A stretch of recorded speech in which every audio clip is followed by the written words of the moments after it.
When I first saw the names, I think you mentioned we had Danny going against Schlager. I was like, well, that should be a very good matchup. It's going to be Gary Schlager from the Maryland area against Danny Diaz from California. But he does have Schlager blood in him. Exactly. So kind of an interesting treat to be able to see some just real enthusiasts. I spoke to one of the Maryland players, and they said that Gary started the sport relatively late in his career, but loves to play. He plays at a multiple of clubs in the Maryland area. There's Club Yola as well as the Maryland Table Tennis Center. There's a club in Virginia, and of course we've got clubs in Baltimore. And he just can't get enough, and clearly that type of player loves to come to Las Vegas to the U.S. Nationals to get a chance to play against a variety of players from around the country. And he takes lessons. I think he's working with Stephen Chan from Club Yola. So expect to see some pretty nice technique. Level of play real close to the 2000 level. So he's got his A game ready to go, and he's going to be facing another player with Danny Diaz, who's really enjoying the sport. For these players to get to play on center court, humongous treat. National television, international. Exactly. So clearly having a chance to showcase their talents and skill, and wanting to go further into their age division. I'm guessing that Danny might also be in the over 40s. He can maybe be in the over, maybe. I'm going to be nice and generous there. So, but in watching him warm up, he has a very interesting, strong backhand shot there. A lot of power in that. So here we go. So we're going to have Gary start out the proceedings. Really known for his forehand topspin, and look for that directly off of his forehand serve to get that first attack in. A little bit of a difference in level of play right now, so I would assume that Gary should feel very comfortable forcing his offense on Danny. We've got Linda Singh as one of the umpires out of the LA area. And you saw those two quick movements by Danny. I mean, he's just rotating his wrist over, and he really looks like he's very comfortable with the quick topspin balls. And you see him getting into the rally. Very nice forehand loop by Diaz. And this is going to be hopefully a very interesting match, as both players really offensively minded, not giving the other player a chance to get started. Kind of bringing out their artillery real early. And I think, Glenn, what might happen is when you're on center court, you want to really bring in your biggest weapons, and both these guys are really putting some powerful shots into play.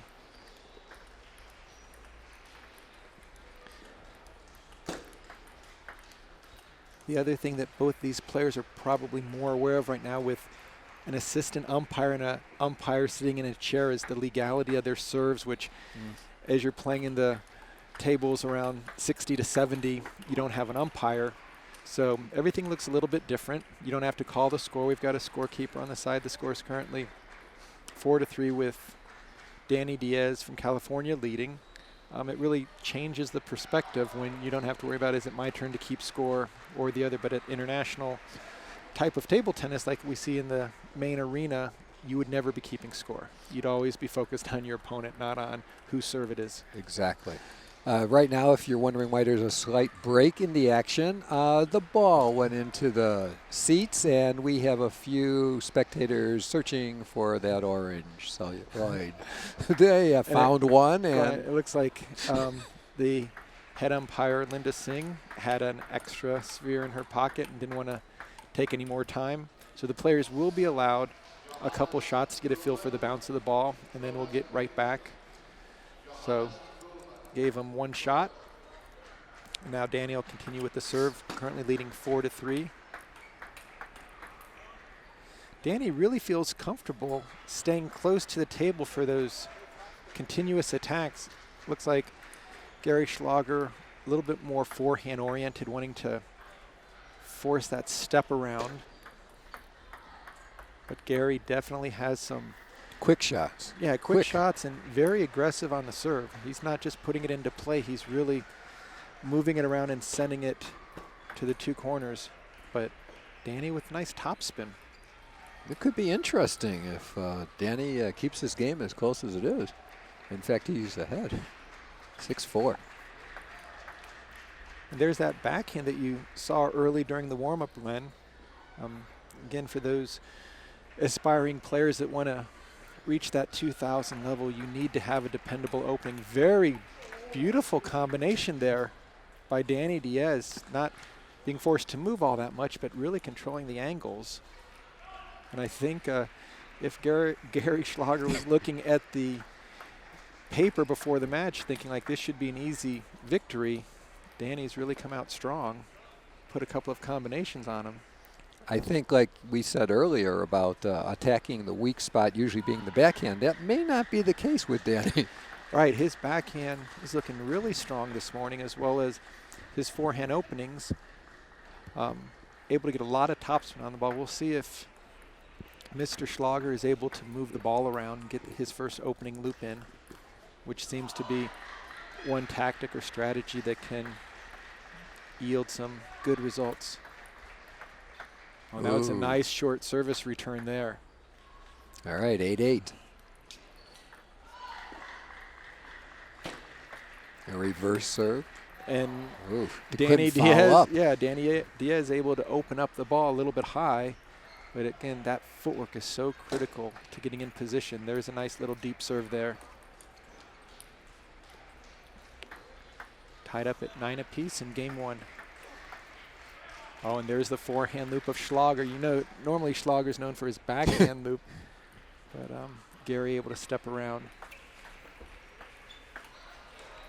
If I was Gary, I might play a little more to Danny's forehand. That backhand is really quick.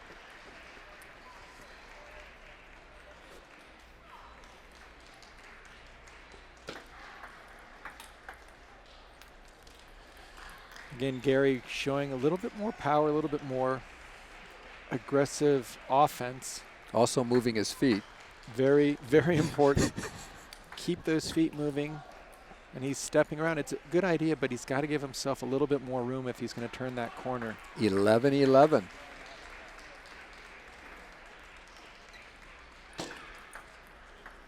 A very well placed and heavy pushed by Danny Diaz to get game point. Well, Danny serve and game point. Up.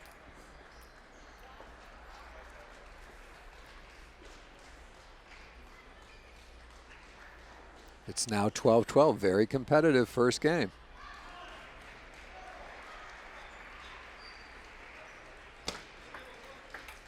And that was interesting.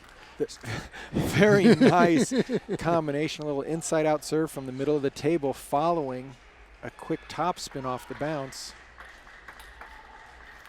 And there's Schlager able to kind of steal that first game after trailing initially. That was probably the best shot for Danny to cause that little initial scare to come out of the box so strong and really put together some fine backhand over the table play.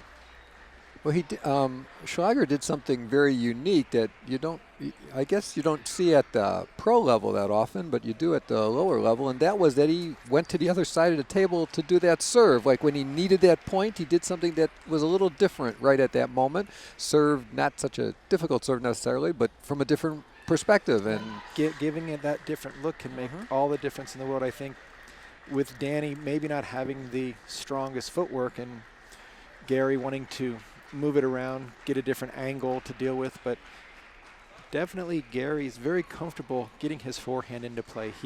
That's his bread and butter. He wants to open up as much as possible. Danny able to jam him a little bit in the backhand corner to nullify that. It should be interesting to see in game two if Danny is able to make really any adjustments or if it's going to be all Schlager.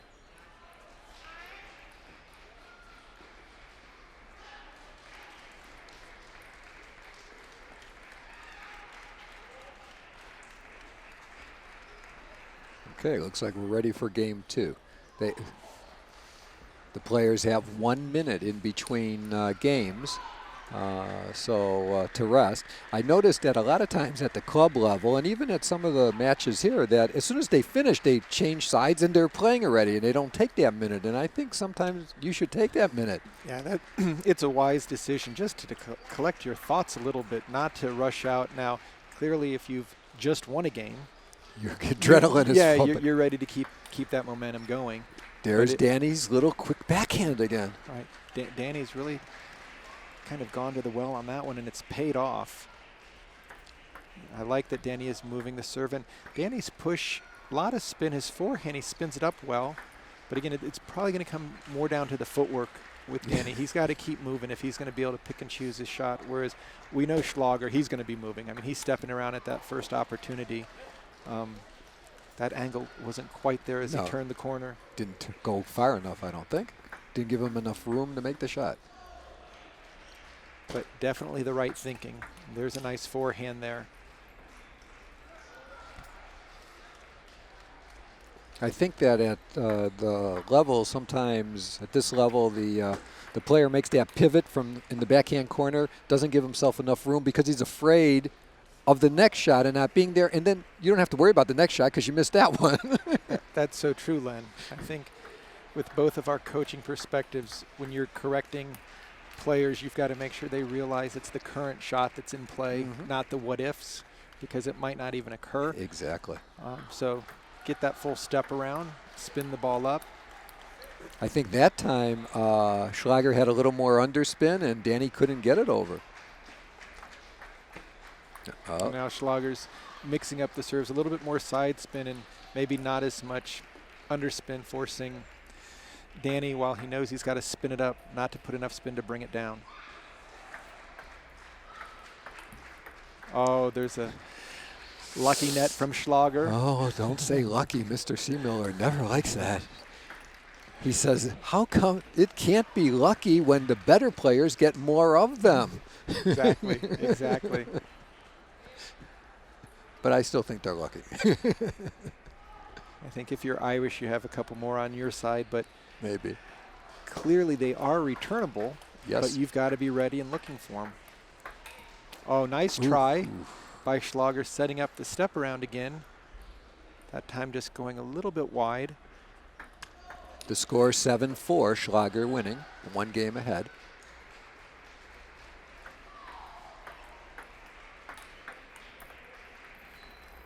Danny staying with that backhand topspin. It was nice that he was moving the ball around throughout the rally, but I think looking for his forehand once he's in the rally could also help him. There's a nice backhand there. I'm not sure Danny's forehand is his bread and butter shot. Oh, that was a good one. Definitely agree with you, Len, that when he can start with his backhand, he's under much more control. When Schlager is able to get out to Danny's forehand, that block just really quite isn't there. He certainly misread that serve, and it is now 10-5, game point, and serve for Schlager. And that was the first time, I think, that Danny returned it with a push rather than a little quick rotation with topspin. He actually pushed it deep and got the point. Up. So Schlager showing why he formerly won a world championship. Yes. His serve doesn't look quite the same. He doesn't throw it quite the same way that he used to. And the forehand is stronger than the backhand. But clearly one of the reasons table tennis is such a popular sport all around the country is it doesn't only take world-class players to enjoy it, but Gary Schlager and Danny Diaz getting a chance to be on the feature court playing on the red mat with umpires. I'm sure when they go home, they're going to be able to tell all the fans at the local club when they said, how'd you do? They're not going to talk about the opponents. They're going to talk about that they played on center court. Sean, they're going to be local celebrities. Do you understand? So I'm not even sure if they realize we're streaming the match. I don't think so. No, they might. But just the But actually, for the average person watching this is exactly what they're doing. This is exactly the play that's at the average club. I mean, really, this is kind of bread and butter, right? Right. And I mean, Gary, if we want to go to the ratings chart, I mean, he's a 2,000 level player, and Danny is right around 1,1700. So there is a slight difference in level and skill set, but you can see that Danny, when he gets his backhand in, he's in the game. And Gary's really trying to force that forehand and mixing it around. Gary served a little bit more aggressive as he serves off the table. I think from a little bit of nerves of afraid of Danny's quick flip. Yeah, Danny's been very nice on the backhand play, and Danny's first forehand loop, net serve. But I think Danny, off of the very first ball, that's a very nice topspin. I mean, he's got a lot of spin on it. He's keeping it low, and he's forcing a block. And he takes it early, right? Takes it early. He's aggressive. I'm not sure if he's taking it early on purpose, but he's standing so close to the table, and that's where Gary can take advantage on playing wide angles. But both these players, I'm sure, playing on a weekly basis at their local clubs and really enjoying it. Clearly, Gary, coming from Maryland, that's quite a trek to Las Vegas for the Nationals, but as we said earlier, he plays at multiple clubs in the D.C. area, so he's a huge enthusiast and taking lessons, working on his game, and got some really nice form.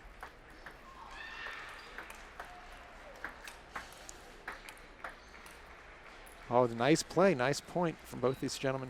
They move the ball around really well.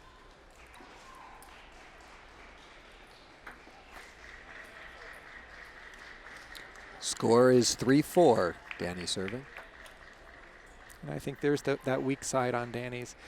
Such a strong backhand play. And we mentioned it earlier with talking about the top men from the past and women currently with Jim Butler and Ariel. When you do develop a strong side, sometimes that's at the expense of the other. And I think Danny's forehand is probably not nearly as consistent or comfortable from his standpoint as when he can get that backhand attack in.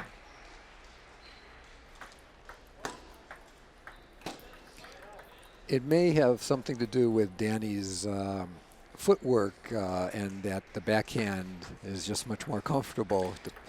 I think, Len, that is so true, is that when you're standing square to the table, the backhand's a more natural shot, whereas on the forehand you really have to commit to getting a little bit more sideways. And on that last ball that Danny pushed in the net, he's still in a backhand stance. So if Gary's able to serve more to the forehand side, he's going to find that it's a much easier ball to start off of, and there's a nice forehand topspin out to Danny's wide forehand. Oh, it's 5-9. Danny serve. This is it. It's make or break. Yeah, do or die for. And there's the difficult side on the forehand. You need to be turning your shoulders backwards so that you can actually rotate through the ball and not just stick your racket at it. There's a nice backhand. And Gary going for his trademark forehand loop. While he's still with a number of match points to advance to the final round of 32 in the over 30 singles. And still giving Schlager a little fits his backhand. He hasn't mastered the return yet, and it is quite interesting. Now you can see Schlager going for Ooh. beautiful defensive play there by Danny Diaz. Yes. While playing on his weaker side, able to keep that ball in play. Schlager's looking ready. Now he's running around to his forehand to play a backhand. 10-9. Oh my goodness, what a comeback. If he gets this one. And that's a beautiful, beautiful combination. Diaz moving the serve around and then getting the opening in. And at home, remember, that first attack makes such a difference whether you're on the receiving or the giving end. And now we're at deuce in game 3. But there we have the fluid forehand loop of Gary Schlager. Again, attacking the wide forehand. Okay, another match point. Here we go. And again, Danny got exactly what he was looking for, moving the short serve around and able to use his backhand.